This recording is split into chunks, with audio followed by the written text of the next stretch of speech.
ঢাকা-টাঙ্গাইল মহাসড়কের কোনাবাড়ী বেশ কয়েকটি সড়কের দুপাশে ৫ ফুট প্রশস্ত ফুটপাত দখল করে ব্যবসা প্রতিষ্ঠান গড়ে তুলেছে দখলদাররা।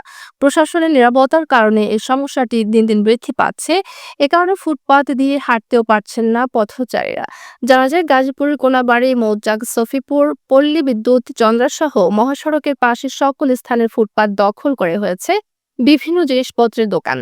এমনকি স্থায়ী এসব দোকানের নির্দিষ্ট জায়গার বাইরে ফুটপাত দখল করে গেঞ্জি, শার্ট, প্যান্ট, শীতের সোয়েটার সহ জুতা, হরেক মাল, বিভিন্ন ধরনের ফল ও বিভিন্ন রকমারি পণ্য সাজিয়ে রেখেছে দোকানদাররা। যার কারণে ভোগান্তিতে পড়েন পথচারীরা। মহাসড়কের উপর বেচাকেনা চলে।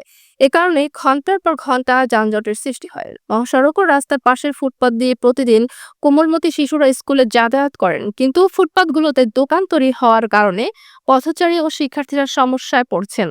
আবার ফুটপাতে স্থান দখল হওয়ার কারণে মহাসড়ক ঘেঁষে রাস্তার উপর দাঁড়িয়ে থাকছে অটোরিকশা, চার্জার ভ্যান ও ইজি বাইক। যার কারণে মহাসড়ক দিয়ে যাতায়াত করতে গেলে প্রতিনিয়ত ঘটছে দুর্ঘটনা, সৃষ্টি হচ্ছে যানজট।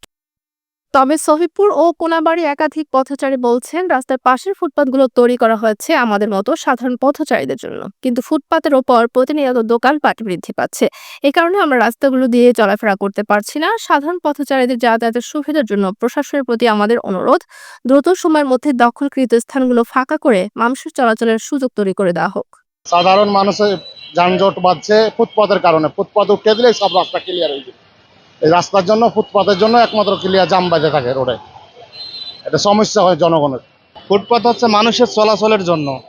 সে ফুটপাতে এখন দোকান বসিয়েছে, এটা মানুষের দুর্ভোগ।